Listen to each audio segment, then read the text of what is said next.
Dear students, very good morning to all of you. Today we will discuss chemical property of nitrogen family. First chemical property of these elements is reactivity. So now we will know which is more reactive and which is less reactive element in this family. तो सबसे पहले हम nitrogen family के elements लिख लेते हैं। Nitrogen family के elements हैं nitrogen, phosphorus, arsenic, antimony and bismuth. ये 5 जो एलिमेंट्स हैं इनमें नाइट्रोजन सबसे कम रिएक्टिव है, वेरी लेस रिएक्टिव। नेक्स्ट जो फास्फोरस है वो नाइट्रोजन की कंपैरिजन में बहुत ही यानी ज़्यादा रिएक्टिव है, रिएक्टिव देन नाइट्रोजन। ये नाइट्रोजन की कंपैरिजन में ज़्यादा रिएक्टिव है।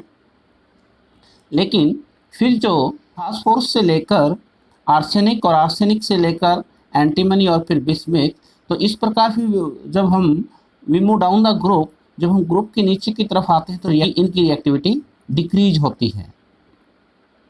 Reactivity decreases due to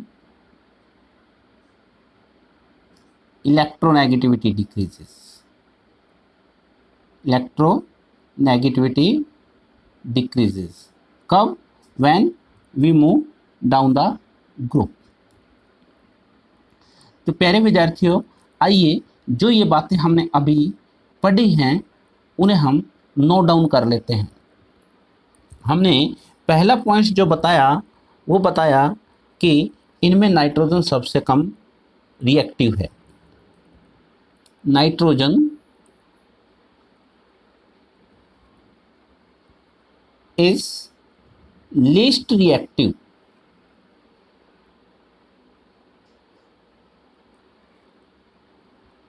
at room temperature. Room temperature पर नाइट्रोजन बहुत ही कम रिएक्टिव है। आप देख रहे हैं एटमॉस्फेयर में नाइट्रोजन गैस वो बहुत ही कम रिएक्टिव है। इसका जो रीजन है वो बड़ा इम्पोर्टेंट है। क्वेश्चन है यही पुट किया जाता है एग्जाम में, nitrogen is very less reactive at room temperature, why? तो उसका मेन रीजन आपने इसमें अच्छी तरह से समझना है। नाइट्रोजन का स्मॉल साइज होने के कारण नाइट्रोजन के एटम आपस में एक दूसरे से ट्रिपल बॉन्ड बनाकर N2 फॉर्म में एग्जिस्ट करते हैं, यानी डाई एटॉमिक फॉर्म में एग्जिस्ट करते हैं। किस प्रकार, आइए समझते हैं।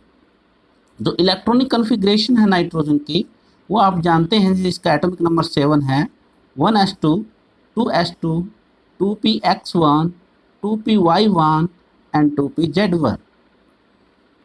नाइट्रोजन के एटम जब आपस में बॉन्ड बनाते हैं तो उसके 2s और 2px ऑर्बिटल के आपस में मिक्सिंग होती है, यानी sp hybridisation take place.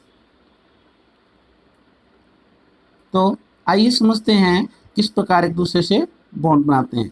Nitrogen का जो 2 ऑर्बिटल की मिक्सिंग हुई है तो हाइब्रिड जो ऑर्बिटल होंगे उनकी एक लोब छोटी, एक बॉडी और इसी तरह दूसरा ऑर्बिटल, 2 ऑर्बिटल की मिक्सिंग होगी तो नए 2 ऑर्बिटल बनेंगे। ये इसका sp हाइब्रिडाइज्ड ऑर्बिटल है। सिमिलरली ये, लेकिन टोटल इलेक्ट्रॉन 3 है तो एक sp हाइब्रिडाइज्ड ऑर्बिटल में 1 इलेक्ट्रॉन्स और दूसरे में 2 इलेक्ट्रॉन्स। सिमिलरली दूसरे n नाइट्रोजन के एटम में भी इसी तरह एक हाइब्रिडाइज्ड ऑर्बिटल होगा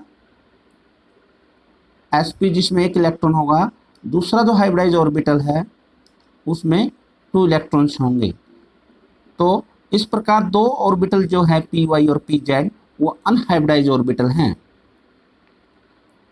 ये अनहाइब्रिडाइज ऑर्बिटल है पी, और अनहाइब्रिडाइज जो पी ऑर्बिटल है उसकी लॉब दोनों बड़ी होती हैं।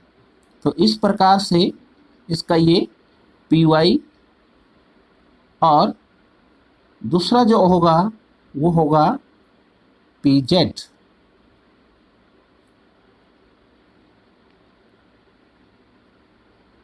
पी जेड जिनमें एक एक इलेक्ट्रॉन्स अवेलेबल है। जो बात हमने पहले कही थी कि नाइट्रोजन का जो साइज है वो स्मॉल होने के कारण इनकी जो अनहाइब्रिडाइज ऑर्बिटल है उनके बीच में यानी कम दूरी होने के कारण वो एक दूसरे से ओवरलैपिंग कर लेते हैं। किस प्रकार, जैसे ये पी वाई इस प्रकार है, लेकिन जो पी जेड होगा वो इस प्रकार जेड एक्सिस पर होगा। तो इस प्रकार वो आपस में एक दूसरे से ओवरलैपिंग कर लेते हैं, और ओवरलैपिंग करने से आपस में जो नाइट्रोजन के बीच में जो इस हाइब्रिडाइज ऑर्बिटल की डायरेक्ट ओवरलैपिंग हुई है उससे एक सिग्मा बॉन्ड बना, और जो साइड बाय साइड ओवरलैपिंग है उससे पाई बॉन्ड बना। यानी इस प्रकार से नाइट्रोजन स्मॉल साइज के कारण पी पाई बॉन्ड्स बना लेते हैं और ट्रिपल बॉन्ड बन जाता है। और ट्रिपल बॉन्ड बनने के कारण थ्री बॉन्डों को जब तक कि इनके आपस के बॉन्ड नहीं टूटेंगे तब तक नाइट्रोजन किसी अदर एलिमेंट से रिएक्ट नहीं करेगा। तो इस कारण इन बॉन्ड को तोड़ने के लिए, ट्रिपल बॉन्ड को तोड़ने के लिए हाई एनर्जी रिक्वायर्ड है, जिसे हम बॉन्ड इंथैल्पी के द्वारा डिफाइन करते हैं। तो हाई बॉन्ड इंथैल्पी होने के कारण नाइट्रोजन जो गैस है वो इज वेरी लेस रिएक्टिव। उम्मीद है कि आपको ये सारी बातें अच्छी तरह से समझ में आ गई होगी। मैं एक बार फिर रिपीट करता हूँ। नाइट्रोजन की जो इलेक्ट्रॉन कन्फिग्रेशन है 1s2, 2s2, 2px1, 2py1 और 2pz1 है। और नाइट्रोजन के बीच में जब बॉन्ड बनता है ये दो ऑर्बिटल 2s और 2px की मिक्सिंग होती है, जिस प्रोसेस को हम हाइब्रिडाइजेशन कहते हैं। तो इस प्रकार N2 के अंदर sp हाइब्रिडाइजेशन टेक प्लेस। तो जिससे हाइब्रिडाइजेशन होगी दो ऑर्बिटल की, तो दो नए ऑर्बिटल बनेंगे जिन्हें हम hybridize orbital, sp hybridize orbital कहेंगे। तो इस प्रकार से इस एक नाइट्रोजन के एटम के दो sp हाइब्रिडाइज ऑर्बिटल होंगे, एक और दूसरा। इसी तरह है इसके भी दो होंगे। हाइब्रिडाइज ऑर्बिटल की हम एक लोब बड़ी दिखाते हैं, एक लोब छोटी दिखाते हैं, और वो टोटल दोनों के मिक्सिंग से टोटल 3 इलेक्ट्रॉन होंगे। एक हाफ फील्ड होगा, दूसरा फुली फील्ड होगा। हाफ फील्ड जो हाइब्रिडाइज ऑर्बिटल है उसकी डायरेक्ट ओवरलैपिंग होगी, जिससे हमारा क्या होगा, सिग्मा बॉन्ड बनेगा। और बाकी जो दो अनहाइब्रिडाइज ऑर्बिटल है पी वाई और पी जेड वो एक दूसरे से साइड बाय साइड ओवरलैपिंग करेंगे, क्योंकि नाइट्रोजन का साइज स्मॉल है, जिससे पी पाई बॉन्ड बनेगा। यानी इस प्रकार नाइट्रोजन के एटम में ट्रिपल बॉन्ड बनता है, और ट्रिपल बॉन्ड को तोड़ने के लिए यानी उसको डिसोसिएट करने के लिए जो एनर्जी रिक्वायर्ड है उसे हम बॉन्ड इंथैल्पी कहते हैं। तो बॉन्ड इंथैल्पी इसकी क्या है, हाई है। और बॉन्ड इंथैल्पी हाई होने के कारण ये N2 फॉर्म में जो नाइट्रोजन एग्जिस्ट करती है वो वेरी लेस रिएक्टिव है। इट मीन्स बहुत ही हाई टेम्परेचर पर ये रिएक्टिव है। ये सारा रीजन हम आइए नोट करते हैं। हमने बताया था nitrogen least reactive at room temperature because of presence of nitrogen triple bond.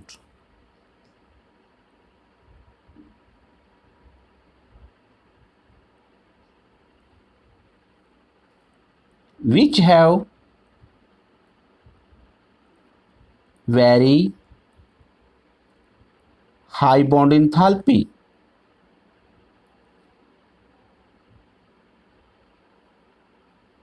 ये हमने एक लाइन में इसका आंसर दे दिया कि नाइट्रोजन क्यों बहुत ही कम रिएक्टिव है।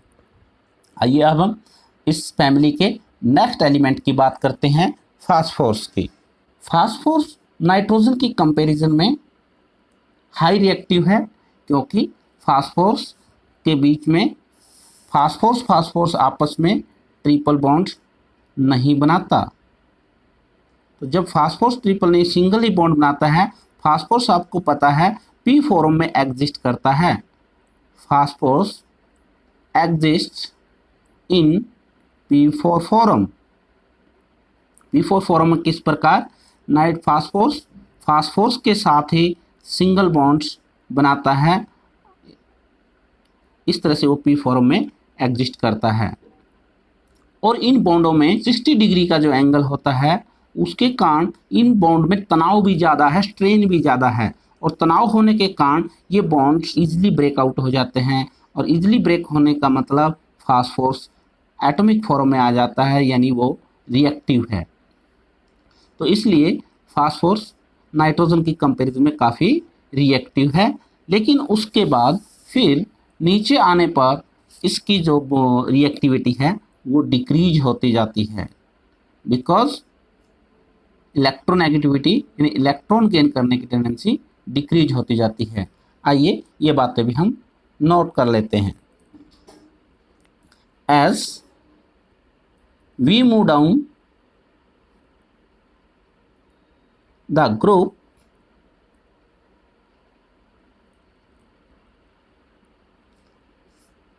the reactivity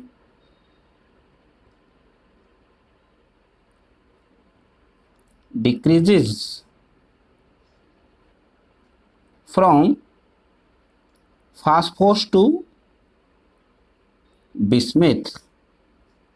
रीजन हमने बताया due to decrease in their electronegativity.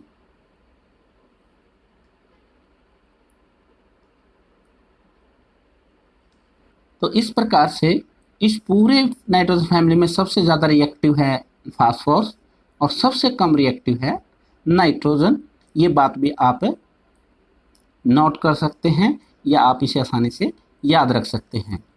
आइए अब हम दूसरी chemical property nature of bonding को डिस्कस करते हैं।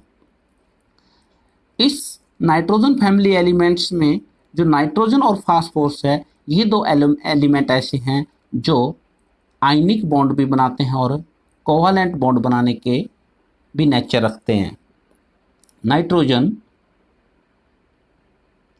And phosphorus form both type of bonds, जैसे आयनिक as well as कोवैलेंट।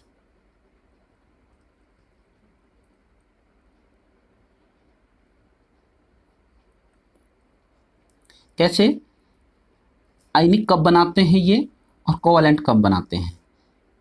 आयनिक, ये दो एलिमेंट्स इलेक्ट्रॉन गेन करने की टेंडेंसी रखते हैं जब इन्हें कोई दूसरा एलिमेंट इलेक्ट्रॉन देने वाला आ जाए, यानी कोई दूसरा एलिमेंट लूज करके अपने इनको इलेक्ट्रॉन दे दे, जिससे ये नाइट्रोजन फास्फोरस नेगेटिव आयन बन जाए और वो जो इलेक्ट्रॉन लूज करे वो खुद पॉजिटिव आयन बन जाए, और इस तरह आयनों के बीच में फिर आयनिक बॉन्ड बन जाता है।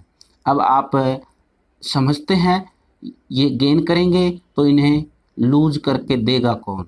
तो आपको पता है जो हमारा पीरियोडिक टेबल के पहला और दूसरा जो ग्रुप है, जिसे हम अल्कली और अल्केलाइन अर्थ मेटल के नाम से जानते हैं, यानी एस ब्लॉक एलिमेंट्स जो हैं वो बड़े इलेक्ट्रॉन देने की टेंडेंसी रखते हैं, जिन्हें हम हाई इलेक्ट्रोपॉजिटिव मेटल भी कहते हैं, हाई इलेक्ट्रोपॉजिटिव एलिमेंट भी कहते हैं। उनके साथ मोस्टली ये आयनिक बॉन्ड बनाते हैं। They form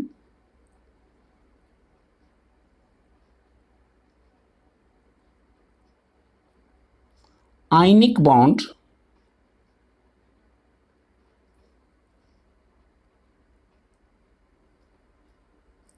by gaining electrons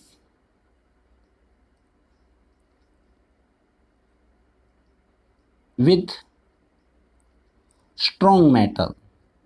strong metal कौन सी? जो हाई इलेक्ट्रोपॉजिटिव मेटल है, जो इलेक्ट्रॉन देने की बहुत ज़्यादा टेंडेंसी रखते हैं, जैसे मैग्नीशियम, कैल्शियम, सोडियम, पोटासियम, उनके साथ, क्योंकि वो लूज करके पॉजिटिव आयन बन जाएंगे और ये गेन करके नेगेटिव आयन बन जाएंगे और पॉजिटिव आयन और नेगेटिव आयन के बीच में आयनिक बॉन्ड बन जाएगा। जैसे मैं कुछ ये नाइट्रोजन और फास्फोरस के हाई इलेक्ट्रोपॉजिटिव यानी स्ट्रॉन्ग मेटल के साथ बने हुए आयनिक कंपाउंड के एग्जाम्पल दे रहा हूं। मैग्नीशियम 3N2, ये आप समझ लीजिए किस प्रकार। मैग्नीशियम का नंबर आपको पता 12 है, वो 2 इलेक्ट्रॉन लूज करता है, वो 2 करके 2 पॉजिटिव आयन बनाएगा। नाइट्रोजन का एक एटम 3 गेन करने की टेंडेंसी रखता है, वो 3 बनाएगा। ये 2 गेन लूज करेगा तो ये 3 गेन कैसे करेगा? यानी इस प्रकार से मैग्नीशियम के 2 लूज करने वाले टोटल 3 एटम होंगे, टोटल मिला के 6 लूज करेंगे, और नाइट्रोजन के 2 एटम 3 गेन करके 6 के 6 गेन कर लेंगे। तो इस प्रकार से 3 मैग्नीशियम के आयन और 2 नाइट्रोजन के नेगेटिव आयन एक दूसरे से मिलकर बॉन्ड बनाते हुए कंपाउंड बनाएंगे Mg3N2। इसी तरह एक एग्जाम्पल और हम ले लेते हैं। कैल्शियम भी 2 इलेक्ट्रॉन लूज करके कैल्शियम 2 पॉजिटिव बनाता है और नाइट्रोजन 3 गेन करके, तो इसलिए कैल्शियम नाइट्राइड, ये था अपना मैग्नीशियम नाइट्राइड। ये आयनिक कंपाउंड जो बनाए हैं नाइट्रोजन ने हाई इलेक्ट्रोपॉजिटिव मेटल यानी स्ट्रॉन्ग मेटल के साथ। तो इसी तरह फास्फोरस के भी आप एग्जाम्पल दे सकते हैं। और रही बात ये कोवैलेंट बॉन्ड कब बनाते हैं, they form covalent bond. Covalent bond आपको पता है वो शेयरिंग करके बनते हैं। तो शेयरिंग किसके साथ करेंगे? जो इलेक्ट्रॉन लूज करने की टेंडेंसी ना रखते हो, यानी नॉन मेटल्स जो गेन करने की टेंडेंसी रखते हो, ये भी गेन करने की रखते हैं और कोई नॉन मेटल वो भी गेन करने की रखते हैं। तो उस स्थिति में फिर आपस में शेयर करते हैं। जैसे मैं एग्जांपल आपको देता हूं यहाँ पर, जैसे नाइट्रोजन है, नाइट्रोजन के जो आखिरी शेल में जो इलेक्ट्रॉन्स हैं वो 3 हैं, और वो फिर क्लोरीन के पास आखिरी शेल में 7 है। तो इस प्रकार वो आपस में एक एक इलेक्ट्रॉन की शेयरिंग कर लेते हैं, और वो शेयरिंग करने से NCl3, क्योंकि यहाँ पर 7 थे आखिरी सेल में, ये भी गेन करने की, ये भी 5 थे इसके आखिरी सेल में नाइट्रोजन के, तो वो भी गेन करने की। तो फिर कौन सा ही गेन नहीं करता, दोनों क्या करते हैं, शेयरिंग करते हैं, और शेयरिंग करते हैं तो उनके बीच में कोवैलेंट बॉन्ड बनता है। तो इस प्रकार से ये नाइट्रोजन फास्फोरस नॉन मेटल्स के साथ है, जैसे क्लोरीन, ब्रोमीन एटसेट्रा, ऑक्सीजन, उनके साथ कोवैलेंट बॉन्ड बनाता है। सिमिलरली फॉस्फोरस भी, फॉस्फोरस का नंबर 15, आप जानते हैं कि उसके लास्ट सेल में कितने होंगे, 5 इलेक्ट्रॉन होंगे लास्ट सेल में। सिमिलरली क्लोरीन के साथ वो क्या करेगा, एक एक इलेक्ट्रॉन की शेयरिंग करेंगे, और शेयरिंग करके वो इस तरह से PCl3 कंपाउंड्स बनाएंगे, और शेयरिंग करेंगे, इट मीन्स कोवैलेंट बॉन्ड बनाएंगे। तो ये बात हम लिख सकते हैं, they form covalent bonds with non metal by sharing of electron. Examples आप दे सकते हैं, अभी मैंने दिया था NCl3, PCl3 एटसेट्रा। इस ग्रुप के अगले जो एलिमेंट है आर्सेनिक और एंटीमनी, उनकी इलेक्ट्रोनेगेटिविटी काफ़ी कम है, इसलिए वो गेन करने की टेंडेंसी नहीं रखते, इसलिए वो ज़्यादातर मोस्टली इलेक्ट्रॉन की शेयरिंग करके ही बॉन्ड बनाते हैं, यानी कोवैलेंट बॉन्ड बनाते हैं। लेकिन जो बिस्मिथ है उसकी इलेक्ट्रोनेगेटिविटी काफ़ी कम है, वो इलेक्ट्रॉन लूज करके बिस्मिथ 3 पॉजिटिव आयन भी बना लेता है, और बिस्मिथ 5 पॉजिटिव आयन भी बना लेता है। तो इस प्रकार से जो बिस्मिथ है वो पॉजिटिव आयन बनाकर किसी फिर नॉन मेटल के साथ जो इलेक्ट्रॉन गेन करने की टेंडेंसी ज़्यादा रखती है, फॉर एग्जांपल ऑक्सीजन है इस तरह से जो गेन करने की टेंडेंसी रखती है तो उन्हें ये लूज करके पॉजिटिव आयन बनाएगा और नॉन मेटल गेन करके नेगेटिव, और उनके बीच में आयनिक बॉन्ड बन जाता है। तो बिस्मिथ एक ऐसा एटम है, एलिमेंट है इस ग्रुप में जो आयनिक बॉन्ड भी बना लेता है, लेकिन नॉन मेटल के साथ बनाता है। लेकिन बिस्मिथ खुद के साथ तो आपस में मेटालिक बॉन्डिंग ही बनाता है। मेटालिक बॉन्डिंग आप जानते हैं कि वो कुछ इलेक्ट्रॉन लूज करते हैं जिन्हें, और जिससे खुद आयंस बन जाते हैं, और एक इलेक्ट्रॉन्स का क्या बन जाता है, जाल बन जाता है, और वो एक दूसरे से अट्रैक्ट करके जुड़े रहते हैं, जिसे हम मेटालिक बॉन्डिंग का नाम देते हैं। तो आइए ये बातें हम नोट करते हैं। हमने बात करी बिस्मिथ की। Bismuth is a metal and has metallic bond। Bismuth खुद आपके एटम खुद आपस में मेटालिक बॉन्ड्स बनाते हैं, लेकिन it form ionic bond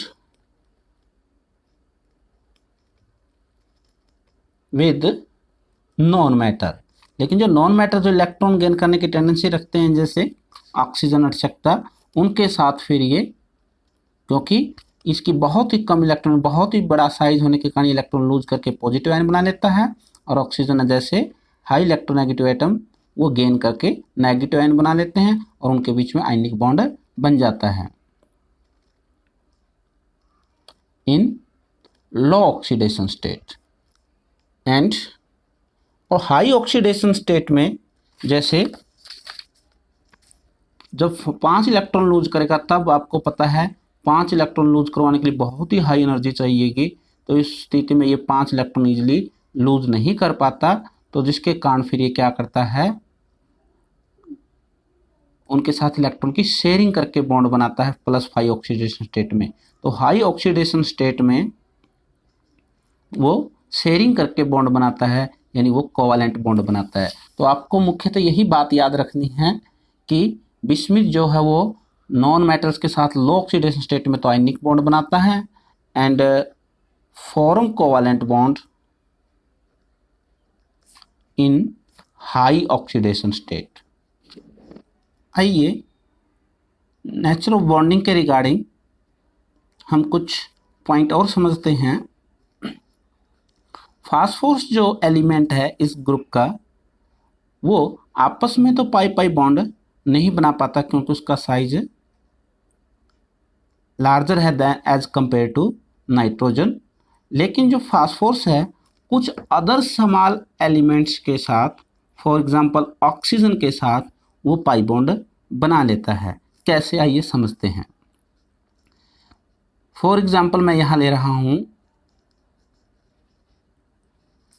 H3PO4।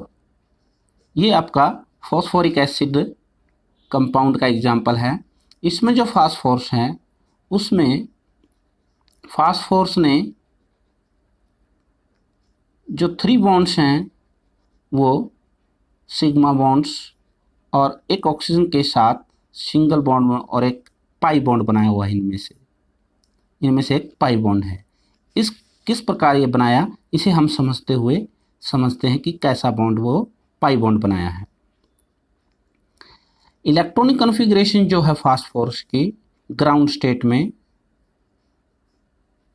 यानी एक सिंगल एटम की जो इलेक्ट्रॉन कॉन्फ़िगरेशन होती है, तो वो है 1s2, 2s2, 2p6, 3s2, 3px1, 3py1 and 3pz1 और 3d खाली है।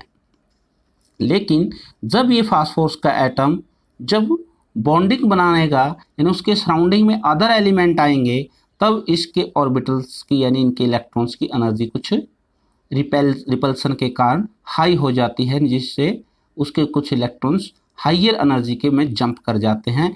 उस स्टेट को हम एक्साइटेड स्टेट कहते हैं। तो उस स्टेट में इलेक्ट्रॉन कॉन्फ़िगरेशन क्या होगी, electron configuration of phosphorus in excited state. Excited state में जो होगी 1s2 2s2 2p6, जो 3s का इलेक्ट्रॉन है वो जंप करके हायर एनर्जी जो 3d है उसमें चला जाता है। इस प्रकार से 5 orbital half filled orbital available होते हैं जिसमें 4 सिग्मा बॉन्ड बनते हैं, यानी sp3, एक s 3p, इनकी मिक्सिंग होती है जिससे sp3 hybridisation take place. sp3 hybridisation से जो फास्फोरस है उसके 4 नए ऑर्बिटल बनते हैं। वो जो 4 नए ऑर्बिटल्स बनते हैं उनकी हाइब्रिड ऑर्बिटल की एक लोब बड़ी होती है, एक छोटी होती है। इस प्रकार से 4 नए ऑर्बिटल्स बनते हैं जिनमें एक एक इलेक्ट्रॉन्स हैं। तो जो फिर वो ऑक्सीजन के जो p ऑर्बिटल्स जो है ऑक्सीजन का, उसके साथ उसकी ओवरलैपिंग होती है। इधर हाइड्रोजन के साथ उसकी ओवरलैपिंग होती है। तो इस तरह से यहाँ पर फिर ऑक्सीजन के साथ एक डायरेक्ट ओवरलैपिंग होती है। तो इस प्रकार से 4 सिग्मा बॉन्ड फास्फोरस ने बनाए, लेकिन एक ऑर्बिटल्स क्या है 3d अनहाइब्रिडाइज है, जिसे मैं यहाँ पर उसको कुछ इस प्रकार दिखा रहा हूँ। तो वो p ऑर्बिटल्स के ऑक्सीजन के p ऑर्बिटल से साइड बाय साइड ओवरलैपिंग करता है, जिसके कारण उसका एक पाई बॉन्ड बन जाता है। यहाँ ओवरलैपिंग किसकी हुई? ऑक्सीजन का p बॉन्ड p ऑर्बिटल्स था और फास्फोरस का d ऑर्बिटल्स था। इस प्रकार से ये ओवरलैपिंग से जो पाई बॉन्ड बना उसे हम p पाई d पाई बॉन्ड कहते हैं। तो इस प्रकार फास्फोरस d पाई p पाई बॉन्ड बनाता है। आइए इस बात को हम नोट कर लेते हैं। फास्फोरस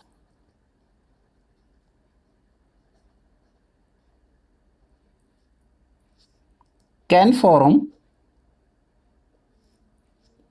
d पाई p पाई डबल बॉन्ड।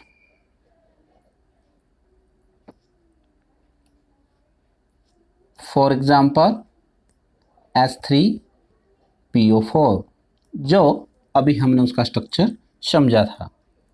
आइए अब हम इसी फैमिली के बॉन्डिंग की नेचर के रिगार्डिंग कुछ और महत्वपूर्ण पॉइंट से भी समझते हैं। नाइट्रोजन्स के बारे में अभी हमने देखा था कि नाइट्रोजन की जो इलेक्ट्रॉनिक कॉन्फ़िगरेशन थी वो थी 1s2 2s2 2p x1 2p y1 2p z1।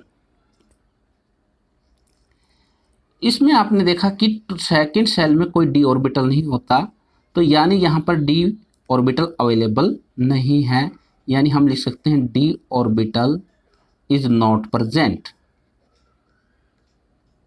और इसलिए ये मैक्सिमम क्या है, हाइब्रिडाइजेशन करके मैक्सिमम हाइब्रिडाइजेशन sp3 की हो सकती है, यानी मैक्सिमम ये 4 बॉन्ड बना सकता है।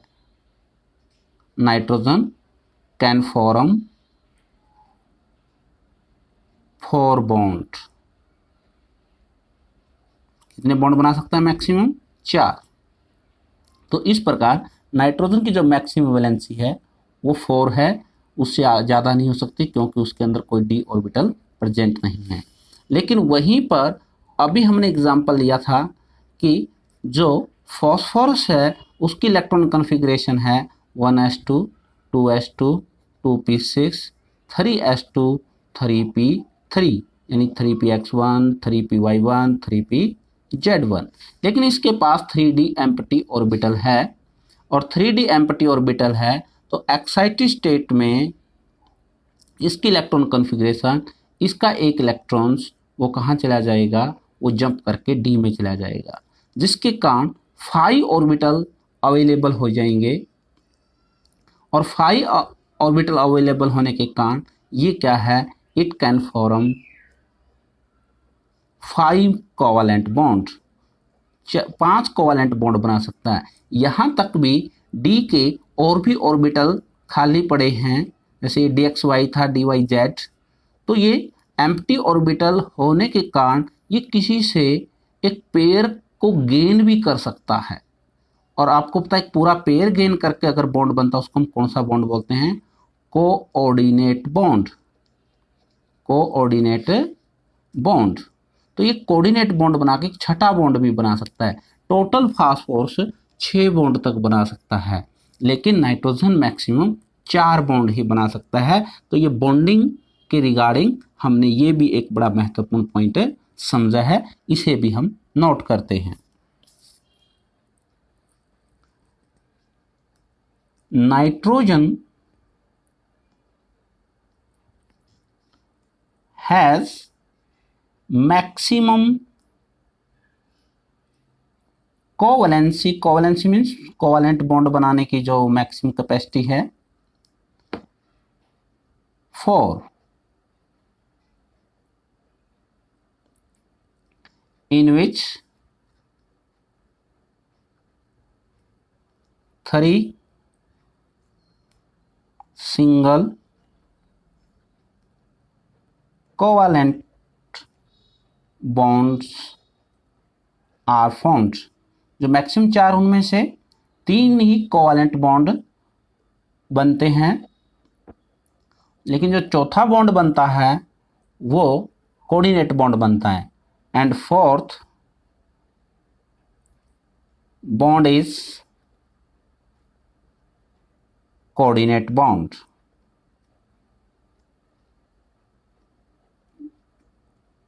बाय डोनेशन ऑफ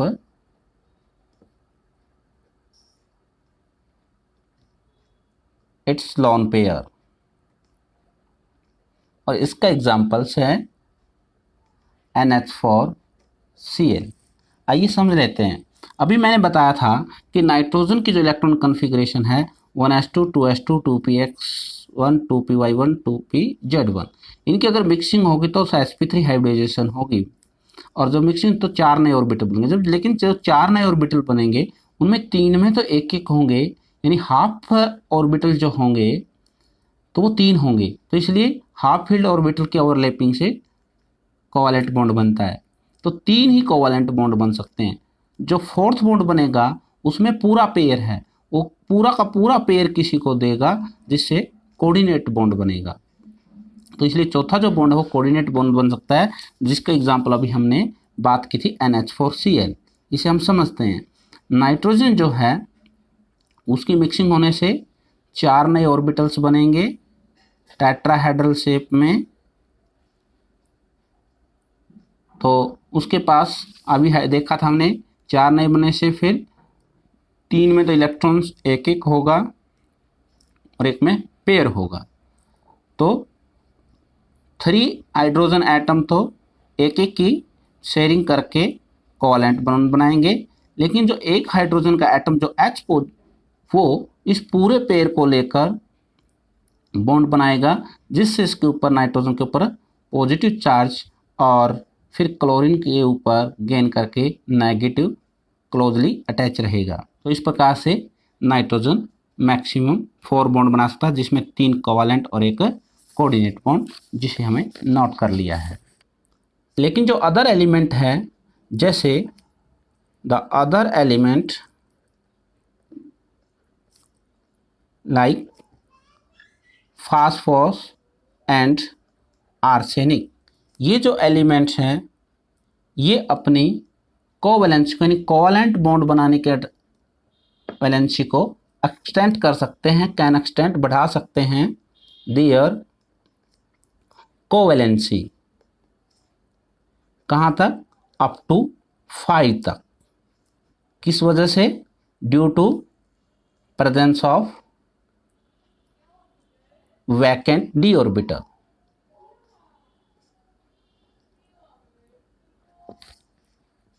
ये मैंने आपको अभी समझाया था कि फास्फोर जैसे उसकी इलेक्ट्रॉन कॉन्फ़िगरेशन होती है 3s2 3px1 3py1 3pz1, लेकिन d ऑर्बिटल अवेलेबल है जिससे एक्साइटेड स्टेट में उसका एक इलेक्ट्रॉन d में चला जाता है, तो 5 ऑर्बिटल अवेलेबल हो जाते हैं जो हाफ फील्ड है, और इसलिए 5 कोवेलेंट बॉन्ड वो बना सकते हैं। तो कोवैलेंसी जो है उनकी वो 5 तक जा सकती है, लेकिन टोटल वैलेंसी उसकी 6 तक जा सकती है, क्योंकि डी उसके पास एम्प्टी ऑर्बिटल है, वो पूरा पेयर गेन करके कोऑर्डिनेट बॉन्ड बना सकता है। तो छठा जो बॉन्ड बन सकता है कोऑर्डिनेट बन सकता है, लेकिन कोवैलेंसी की जो बात है, कोवैलेंट बॉन्ड बनाने की बात, वो मैक्सिमम 5 है। तो इसलिए वो सारा किसके कारण संभव हो पाया? Due to presence of vacant D orbitals. इसका एग्जांपल्स हम दे सकते हैं PCl5। PCl5 फास्फोरस की हमने अप टू 5 तक कोवैलेंसी बढ़ाने की बात करी, लेकिन वहीं पर टोटल कितनी कर सकता है वो? 6 तक। Phosphorus and other element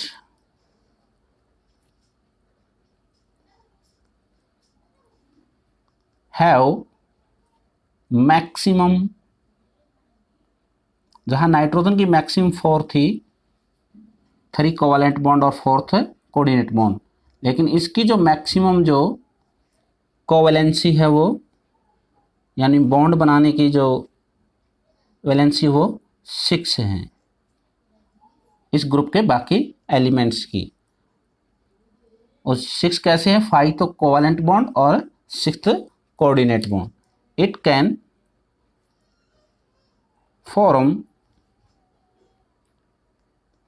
1 coordinate bond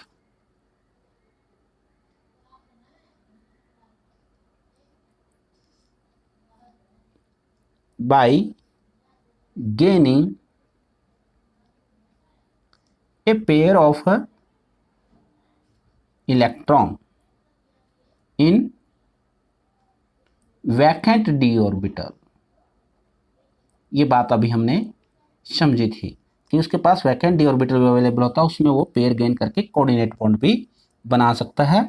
इसका एग्जांपल आप ले सकते हैं PF6 नेगेटिव। अब इसमें जो बड़ा इंपॉर्टेंट क्वेश्चन जो बनता है वो बनता है कि नाइट्रोजन की जैसे कि मैक्सिमम फॉर वैलेंसी जो हुई थी वो 4, लेकिन कोवैलेंट बॉन्ड तो 3 ही बन पाए थे, इसलिए नाइट्रोजन क्लोरीन के साथ बॉन्ड बनाता तो 3 ही कोवैलेंट बॉन्ड बनाता, यानी NCl3 तक बनाता है, मैक्सिमम फिर बना भी सकता तो NCl4 आयन तक, लेकिन जो फॉस्फोरस है वो 5 कोवैलेंट बॉन्ड बना के क्लोरीन के साथ 5 क्लोरीन को अपने साथ जोड़ सकता है, तो वो फास्फोरस PCl5 कंपाउंड्स बनाता है, लेकिन नाइट्रोजन ऐसा नहीं बनाता। तो क्वेश्चन ये है, nitrogen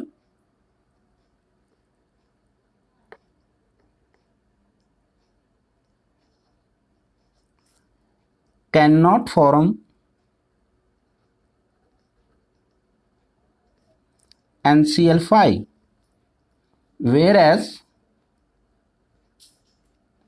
phosphorus form PCl5। Why? तो इसका बहुत ही सिंपल सा आंसर हो गया कि नाइट्रोजन की जो मैक्सिमम वैलेंसी होती है वो 4 होती है, लेकिन फास्फोरस की 6 तक हो सकती है। रीज़न क्या था? नाइट्रोजन के पास डी ऑर्बिटल अवेलेबल नहीं होता, यानी सारा खेल डी ऑर्बिटल के अवेलेबल होने या ना होने का है। तो इसका आंसर बनेगा nitrogen does not have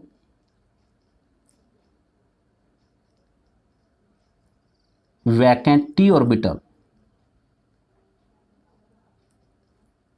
so it cannot form 5 bonds, hence it cannot form NCl5, whereas phosphorus has vacant d orbital, so it can form PCl5 by showing 5 valency. तो बहुत ही सिंपल सा रीजन था कि nitrogen के पास vacant D orbital नहीं है, जिसके कारण वो मैक्सिमम 4 वैलेंसी शो करता है, यानी 5 बॉन्ड नहीं शो करेगा, यानी 5 बॉन्ड नहीं बनाएगा, 5 वैलेंसी शो नहीं करेगा। लेकिन फास्फोरस के पास डी ऑर्बिटल है तो वो 6 वैलेंसी तक भी शो करता है, यानी क्लोरीन के साथ 5 बॉन्ड बनाकर पेंटाक्लोराइड इजीली बना सकता है, लेकिन नाइट्रोजन पेंटाक्लोराइड नहीं बना सकता। तो प्यारे विद्यार्थियों, आशा है आपको ये 2 केमिकल प्रॉपर्टी बहुत ही अच्छी तरह से समझ में आई होगी। Thank you.